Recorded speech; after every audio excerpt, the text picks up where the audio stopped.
Kisah sahabat Nabi Said bin Zaid.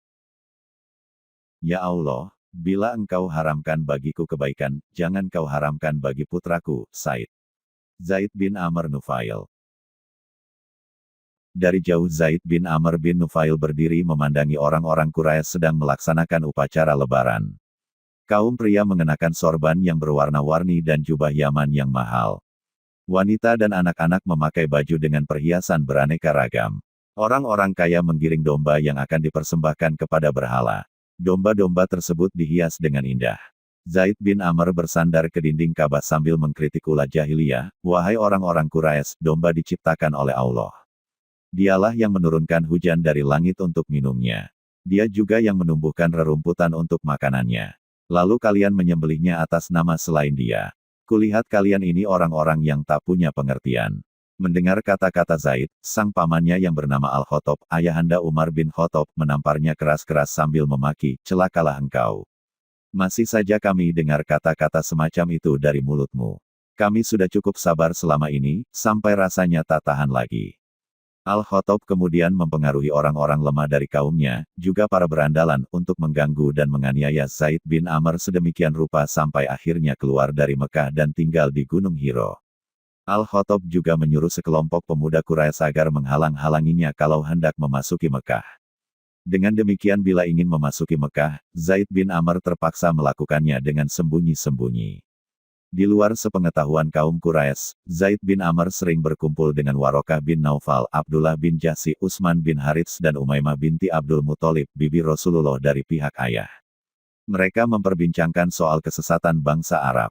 Kata Zaid, "Kalian demi Allah menyadari bahwa kaum kita itu tidak benar. Mereka telah menyimpang dari agama Ibrahim. Sebaiknya masing-masing dari kita mencari agama kalau ingin selamat. Berangkatlah 4 sekawan ini mendatangi para ahbar dan rahib Yahudi maupun Nasrani untuk mencari tahu tentang agama Ibrahim yang suci." Akhirnya Warokah bin Naufal memeluk agama Nasrani, sedangkan Abdullah bin Jahsy dan Utsman bin Harits tidak mendapatkan apa-apa. Adapun Zaid bin Amr bin Nufail punya kisah tersendiri. Mari kita ikuti ceritanya. Berkisahlah Zaid. "Pertama, aku memeluk agama Yahudi dan Nasrani, lalu berpaling dari keduanya karena tidak memuaskan diriku dan tidak memberikan ketenangan. Selanjutnya aku berkeliling mencari milah Ibrahim sampai ke Syam. Ada seseorang yang menyebut-nyebut tentang rahib yang memiliki ilmu Alkitab. Aku segera mendatanginya menceritakan tujuanku.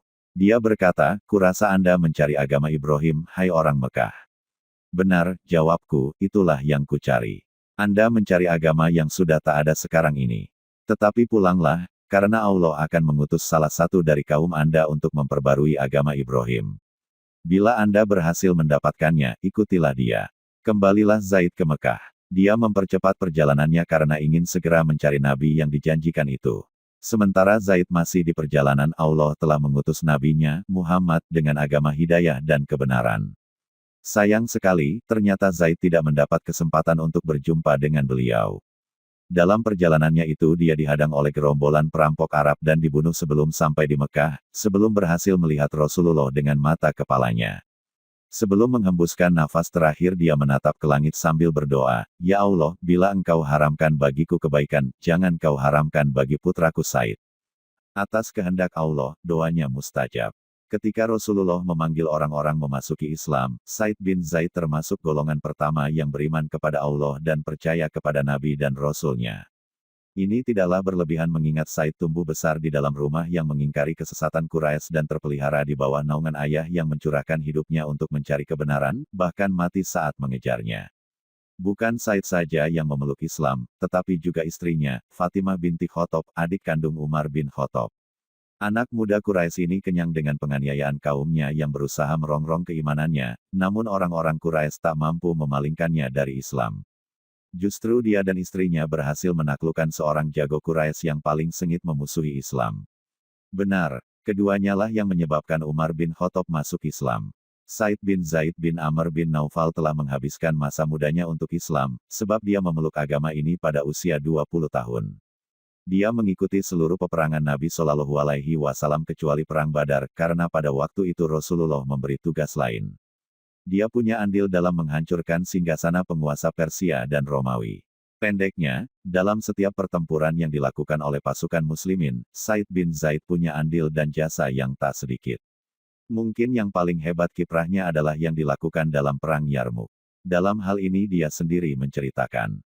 Pada hari itu, pada saat Perang Yarmuk, kami berjumlah 24.000 orang atau lebih, sedangkan Romawi keluar dengan kekuatan 120.000 orang. Mereka mendekat dengan langkah-langkah berat laksana gunung yang digerakkan oleh tangan-tangan tersembunyi. Di barisan terdepan berjajar para pastor, rahib dan jagoan-jagoan yang membawa lambang salib sambil membaca doa-doa. Di belakangnya, ratusan ribu pasukan mengikuti dengan suara gemuruh.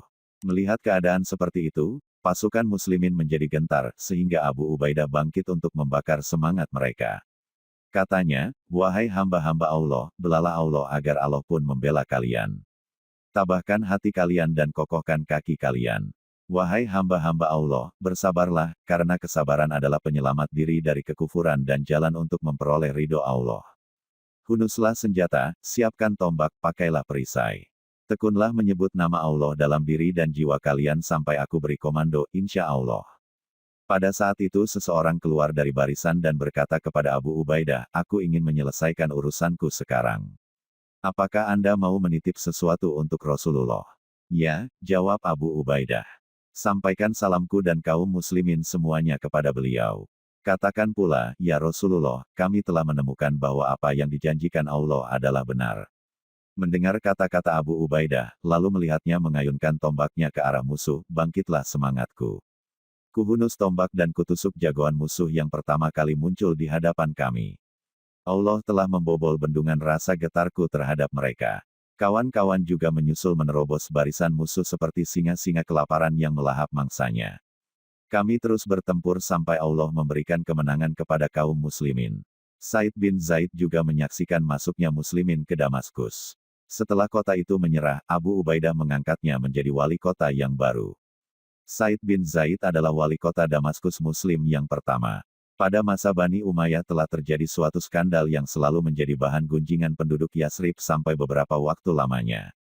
Seorang wanita bernama Urwah binti Uwais menuduh Said bin Zaid telah merampas sebagian tanahnya dan dimasukkan sebagai hak miliknya. Wanita itu kemudian menjual omongan ke sana kemari dan melaporkan perkaranya kepada wali Madinah, Marwan bin Al-Hakam. Masalah ini menyulitkan sahabat Rasulullah itu. Katanya, mereka telah menyangka bahwa aku menzaliminya, sedangkan aku mendengar Rasulullah bersabda, "Barang siapa menzalimi sejengkal tanah, maka pada hari kiamat Allah akan mengalunginya 7 lapis bumi." Ya Allah, dia telah menuduh aku menzaliminya. Bila dia berdusta, maka butakanlah matanya dan masukkan dia ke dalam sumur yang diperkarakannya itu. Tunjukkanlah dari aku satu cahaya yang menjelaskan kepada orang-orang bahwa aku benar-benar tidak menzaliminya. Tak lama setelah itu terjadi banjir besar melalui daerah tersebut dan menyingkapkan tanda pembatas yang dipersengketakan.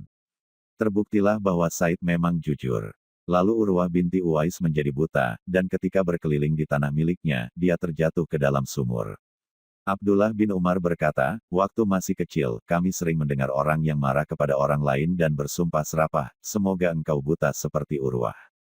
Tidak mengherankan sebab Rasulullah pernah bersabda, "Berhati-hatilah dengan doa orang yang dizalimi karena antara dia dengan Allah tidak ada hijab." Apalagi yang dizalimi adalah Said bin Zaid, satu dari 10 sahabat yang diberitakan masuk surga. Wallahu a'lam.